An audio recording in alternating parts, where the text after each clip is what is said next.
अस्सलाम वालेकुम स्टूडेंट, क्या हाल है? ठीक ठाक, हालात ठीक है, उम्मीद है खैरियत से होंगे।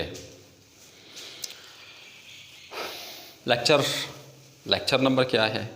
Lecture number 12 FSC Part 1 atomic structures. Atomic structure वाला यानी एटॉमिक स्ट्रक्चर का टॉपिक है रेडियस ऑफ एटम। मैंने ब्रैकेट में लिखा है हाइड्रोजन, क्योंकि बोहर ने ये कैलकुलेशन किया है और बोहर ने अप्लाई किया था हाइड्रोजन एटम पर।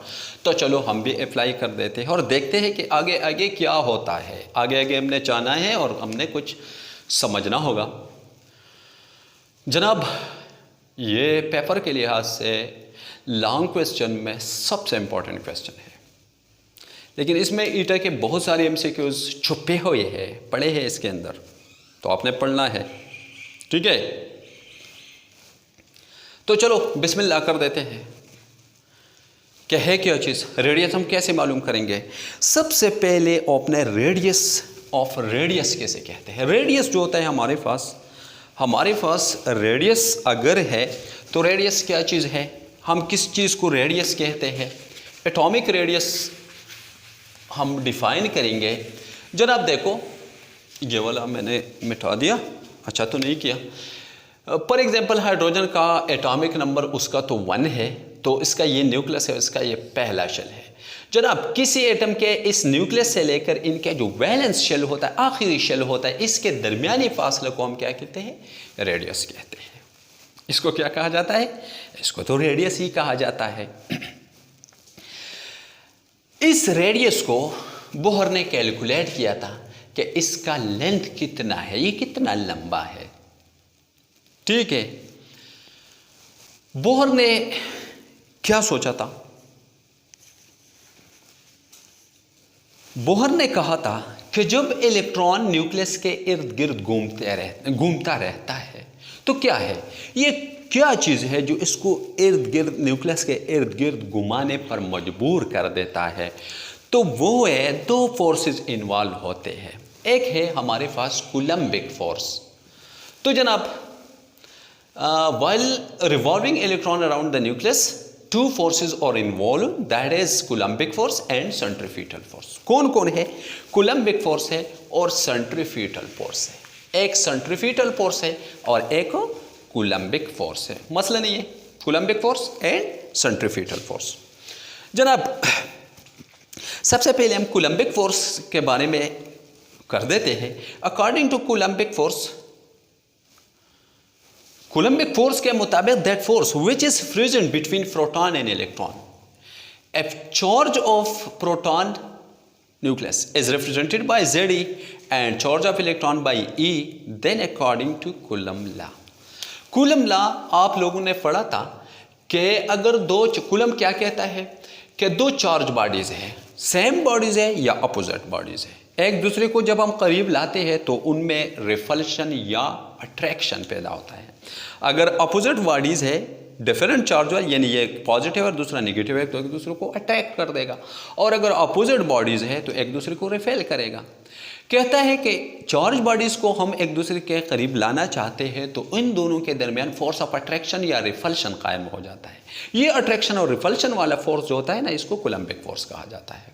तो कहता है ये फोर्स जो प्रोड्यूस होता है ये किस पर डिपेंड करता है? कब ज़्यादा होगी, कब कम होगी? ये डिपेंड करता है किस चीज़ पर? यानी ये डायरेक्टली प्रोपोर्शनल होगी किस चीज़ को? इन चार्ज बॉडीज़ के चार्ज के मैग्नीट्यूड पर। अगर चार्ज ज़्यादा है, लेट फॉर एग्जांपल यहाँ पर मैं Q1 लिखो, ये एक बॉडी वाला है, और Q2 वाला मैं सेकंड लिखो। अगर इस Q1 और Q2 के चार्ज के मैग्नीट्यूड ज़्यादा है, यानी बहुत बड़ा चार्ज है इन पर, और अगर अट्रैक्शन है, लेट फॉर एग्जांपल अट्रैक्शन है, तो बहुत स्ट्रांगली एक दूसरे को अट्रैक्ट करेगा और स्ट्रांग फोर्स डेवलप्ड होगा। और अगर ये रिपल्शन है ठीक है, सेम बॉडीज़ है, पॉजिटिव बॉडी है, तो एक दूसरे को स्ट्रांगली रिपेल कर देगा। फॉर एग्जांपल, अगर मैं दो बैलों को और दो मुर्गों का मैं एक दूसरे को अगर रिपेल करते हैं कि उनको झगड़ते हैं, ठीक है, तो दो बैल के उनका फोर्स ज़्यादा होता है, एक दूसरे को स्ट्रांगली रिपेल कर देगा। और जो मुर्गी होती है ना, वो एक दूसरे को इतने मुर्गी नहीं, मुर्गा, वो एक दूसरे को स्ट्रांगली नहीं रिपेल कर सकते हैं, थोड़ा कम रिपेल्शन वहाँ पर होगा। ठीक है, तो ये इन दोनों के मैग्नीट्यूड के डायरेक्टली प्रोपोर्शनल होगा, और ये फोर्स जो है ये इन्वर्सली प्रोपोर्शनल हो इनके दरमियानी फासले के।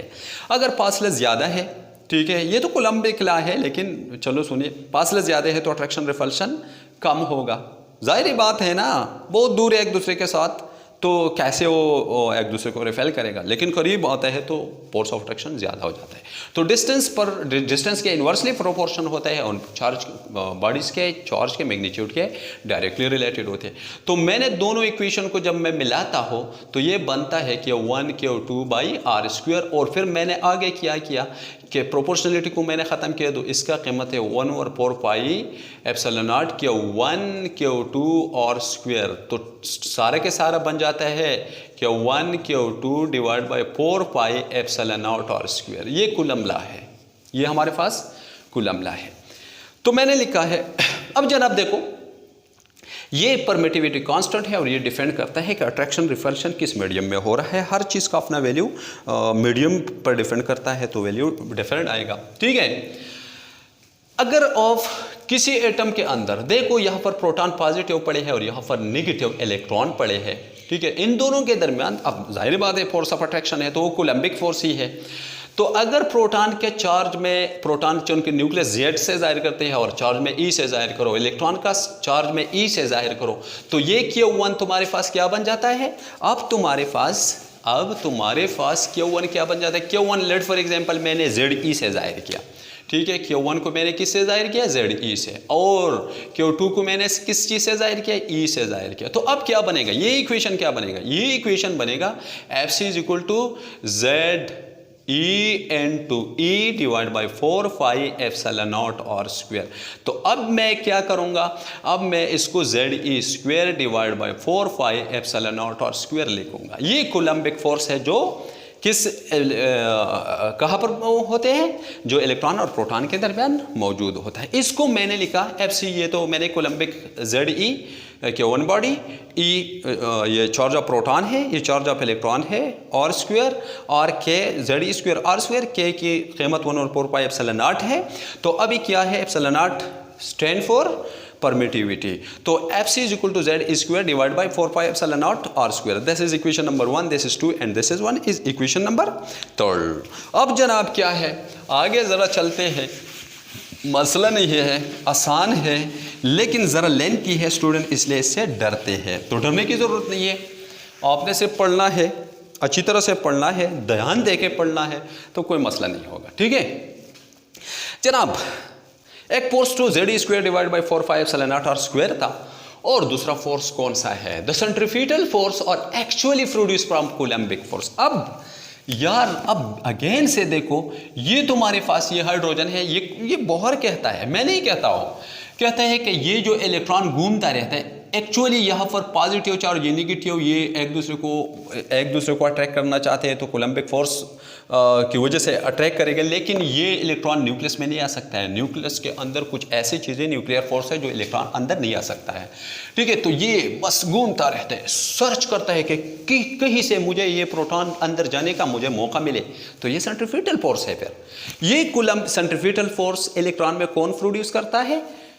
कूलम्बिक फोर्स प्रोड्यूस करता है। तो जनाब क्या हो जाता है? लेकिन मैंने लिखा है द सेंट्रीफ्यूगल फोर्स और actually produce from Coulombic force and counter balance by the centrifugal force. अभी ये बॉडी, ये इलेक्ट्रॉन बाहर जाएगा, ये अंदर से, ये यहाँ पर कूलम्बिक फोर्स की वजह से सेंट्रीफ्यूगल फोर्स प्रोड्यूस हो रहा है, बॉडी बाहर जा रहा है, और अंदर से भी एक दूसरे को, अंदर से भी अट्रैक्शन है, बाहर भी वो जाना चाहते हैं, तो दोनों एक दूसरे को काउंटर बैलेंस कर देता है। तो टू फोर्सेज इन ऑल है। दैट है सेंट्रीफ्यूगल फोर्स फिर किस चीज़ के बराबर होंगे? FV²/r। ये फिजिक्स में आप लोग पढ़ चुके हैं। अब क्या है आगे जनाब? आगे क्या है? आगे आप लोगों ने आगे आप लोगों ने नाउ कंपेयर इक्वेशन 3 जो यहाँ पर था, इक्वेशन 3 कोलम्बिक फोर्स का। मैंने कहा कोलम्बिक फोर्स और सेंट्रीफ्यूगल फोर्स दोनों बराबर है। And coulombic equation 4 we get z square divide by 4 pi epsilon naught r square will be equal to mv square by r।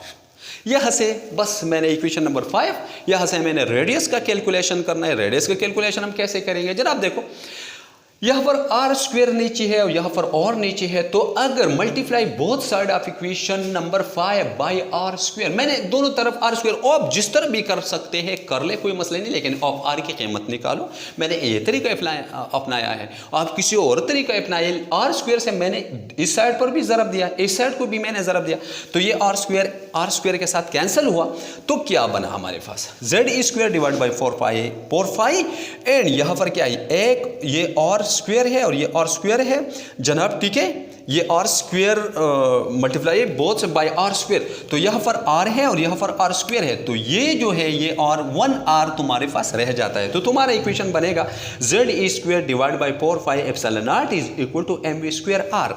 अब आर की कीमत मालूम करना है, तो देखो ये इसके साथ मल्टीप्लिकेशन में है, तो मैंने डिवीजन पर ख़त्म कर दिया। मैंने इस साइड पर भी डिवाइड किया mv स्क्वायर को।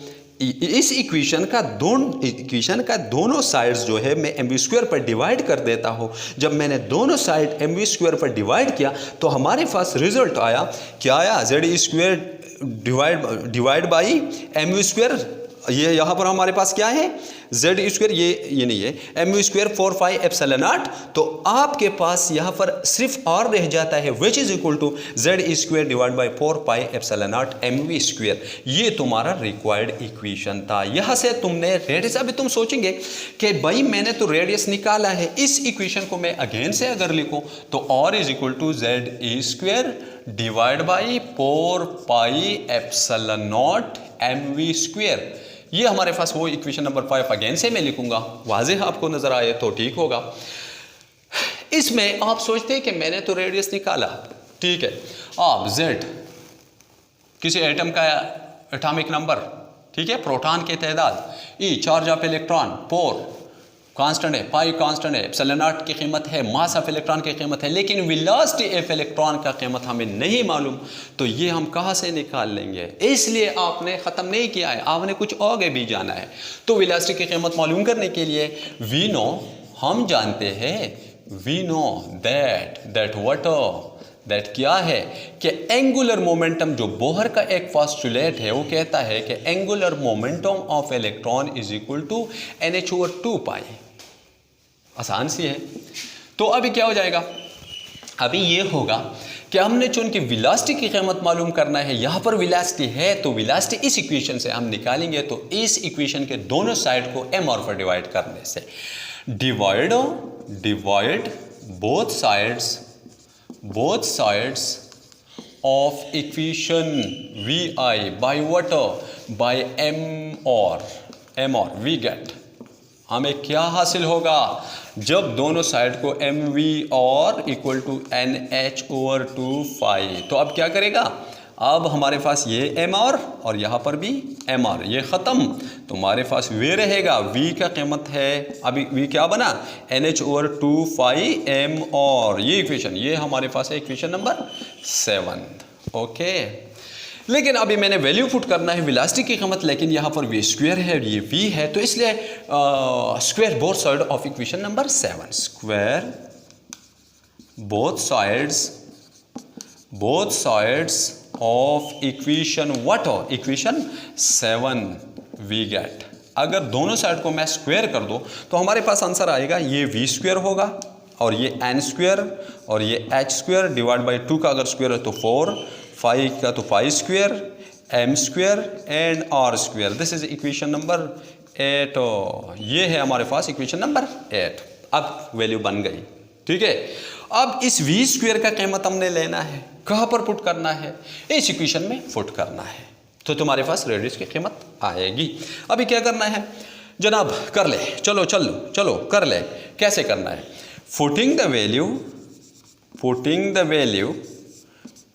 वैल्यू ऑफ v स्क्वायर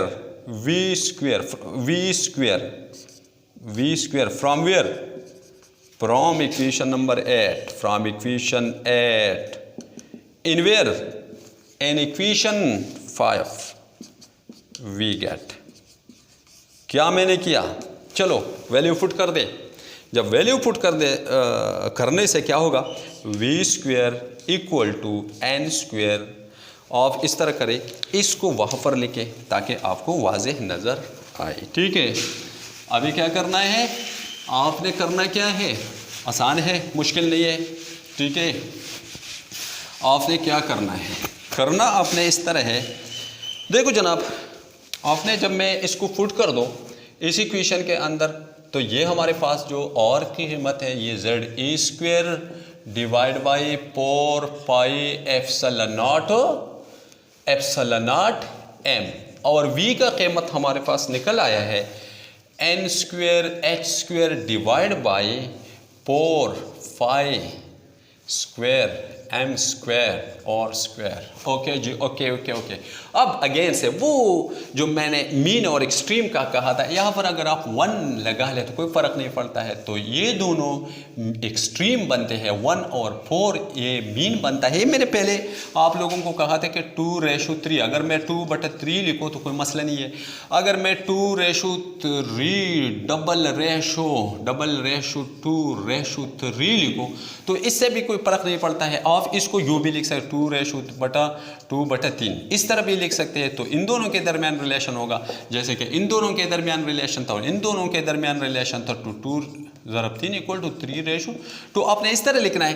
तो ये भी जो है ऊपर जाएगा बगैर साइन के चेंज के, तो 2/3 इक्वल टू 3/2। आप इसको यूँ भी लिख सकते हैं, ये भी ठीक है। तो जनाब इसमें क्या बनता है, अब जेड ये ऊपर वाला हिस्सा है, ये 1 जो है ये 3 वाला हिस्सा है, ये वाला कीमत ये 2 वाला हिस्सा है और ये वाला ये है। तो अभी इन दोनों के दरमियान रिलेशन है और इन दोनों के 1 और इनके दरमियान रिलेशन है। तो आपने क्या लिखना है, आपने कैसे करना है, करना आपने इस तरह है। अभी देखो आप इसको डायरेक्ट ऊपर ले जाए बगैर साइन के चेंज करने से, तो जेड ई square N 2 4 5 square M square और square divide by 4 5 epsilon naught M N square and H square.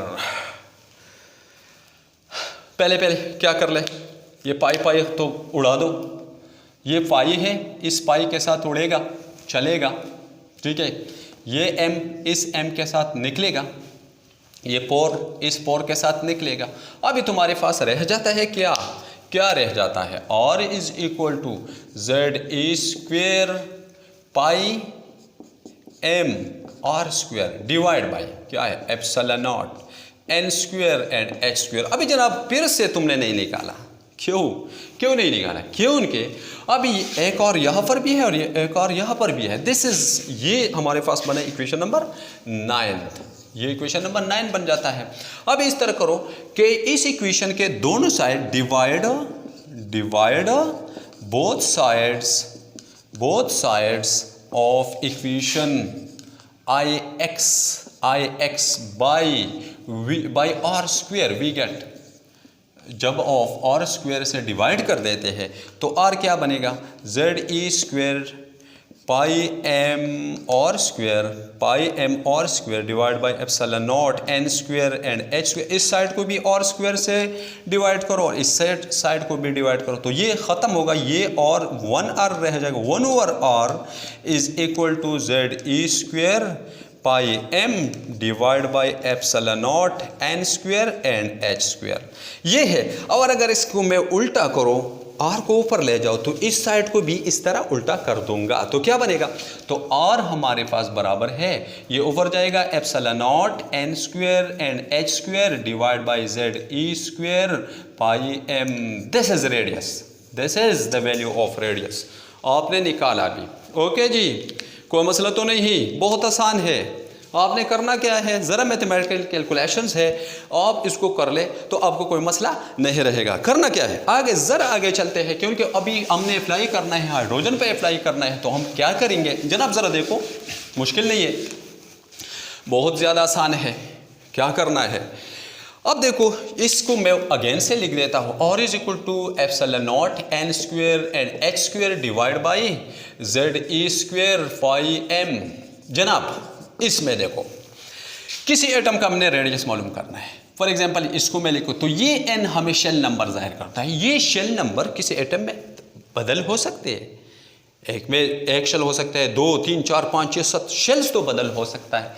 और अगर आपको नीचे नज़र आता है आपको एक ये वाली चीज़, ये भी वेरिएबल है z, एटॉमिक नंबर किसी एटम का मुख्तलिफ हो सकता है, ठीक है। तो इन दोनों को बाहर निकालो क्योंकि ये वेरिएबल होते हैं।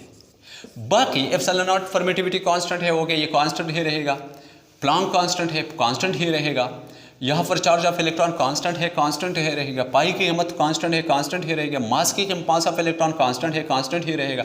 तो इसको मैं अभी इसके अंदर क्या लिखूँ, epsilon naught h² divide by e² pi m। जनाब बोहर ने क्या किया था, बोहर ने इसका कीमत निकाला, इसके जितनी वैल्यूज थी, ठीक है, उन्होंने वो पुट किए और उन्होंने अपना रटा लगाना है यहाँ पर n² by z n to 0.529 angstrom इसका कीमत आया था। Okay okay okay okay okay चलो चलो चलो चलो चलो अब क्या करना है, हमने हाइड्रोजन का रेडियस मालूम करना था, ये रेडियस मालूम करना था।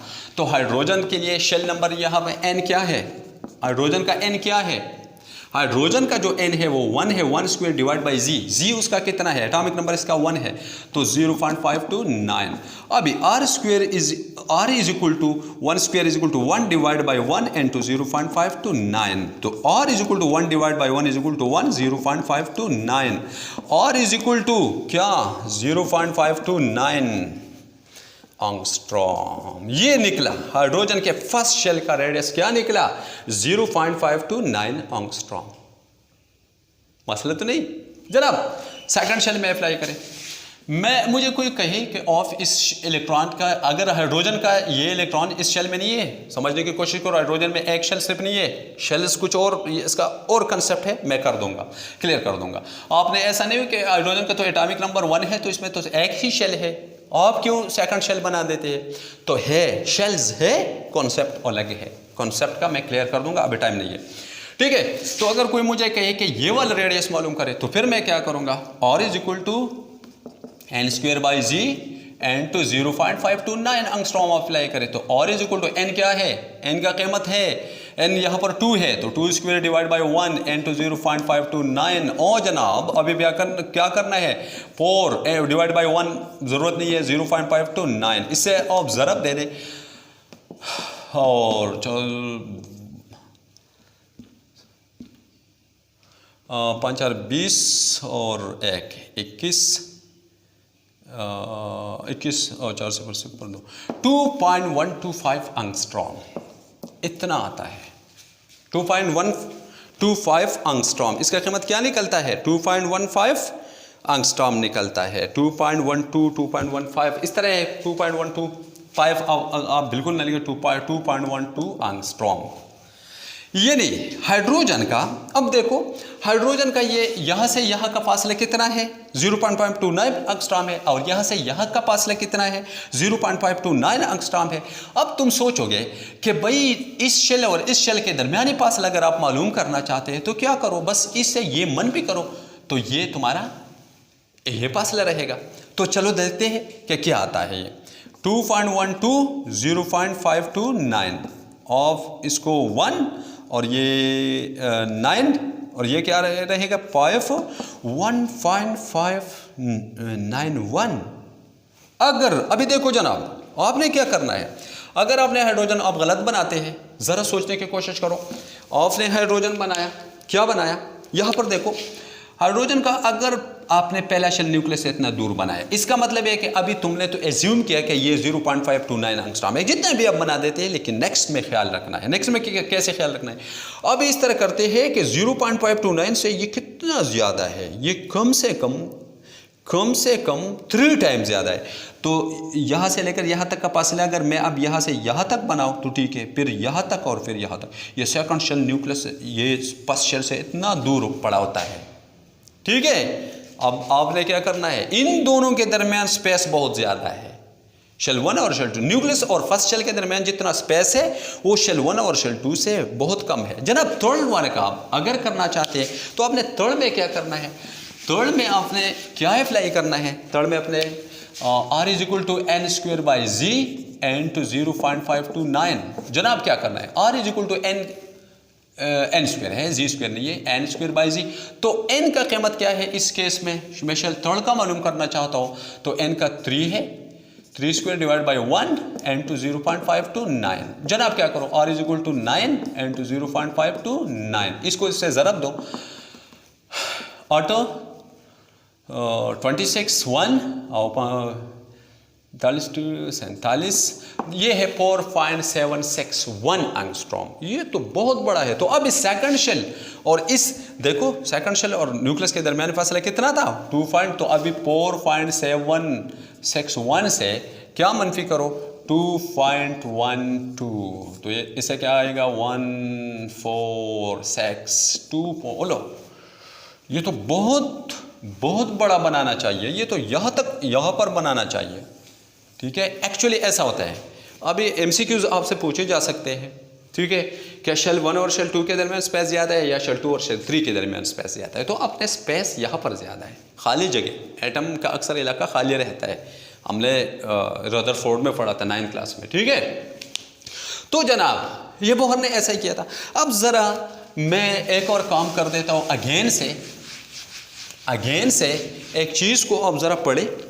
फॉर एग्जांपल मैं सोडियम एटम जिसका एटॉमिक नंबर 11 है, तो न्यूक्लियस पहले शेल में इसके 2 इलेक्ट्रॉन और नेक्स्ट शेल में 8 इलेक्ट्रॉन और फिर 1 इलेक्ट्रॉन, ये रेडियस मैं मालूम करना चाहता हूँ। बोहर के फार्मूले के मुताबिक हाइड्रोजन का ये रेडियस है, इसका कीमत क्या था 0.529, इस वैल्यू को रटा कर बाकी आप कर सकते हैं, ठीक है।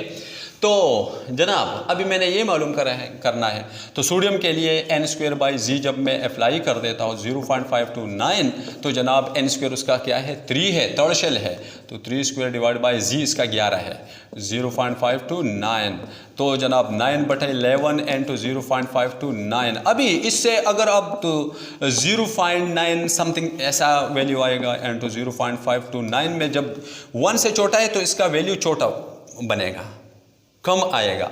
तो इसका मतलब यह है कि सोडियम का ये रेडियस हाइड्रोजन के रेडियस से छोटा है, लेकिन ऐसा नहीं है, ये गलत है। हाँ हाइड्रोजन के लिए ठीक है, तो बोहर आगे नहीं एक्सप्लेन कर सकता है, आगे हमने जाना है और पढ़ेंगे, लेकिन बोहर इससे आगे नहीं जा सकता है। ओके जी, कोई मसला तो अभी नहीं है, आपने क्लियर कर दिया, कोई मसला नहीं है। आपने क्या करना है क्विक से, आपने जल्दी अब अगर देखो तो मैं जल्दी इसको अप्लाई कर देता हूँ, ठीक है।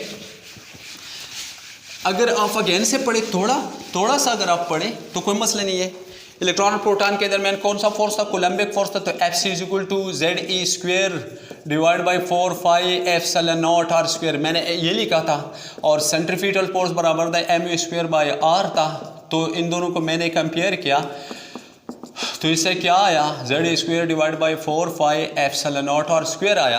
अभी क्या किया मैंने, इनको और से ज़रब दिया, इनको और से ज़रब दिया, ये ख़त्म, और ये हमारे पास RMU स्क्वेयर आया। RMU स्क्वेयर से मैंने ZE स्क्वेयर डिवाइड बाई 4πε0 ये है। अभी R मालूम करना है, divide by MU square divide by MU square, दोनों साइड को मैंने किया, तो और आया ZE square divide by 4πε0 MV square. Okay, अब V का कीमत ना मालूम था, तो मैंने कहा था MV और is equal to NH over 2π।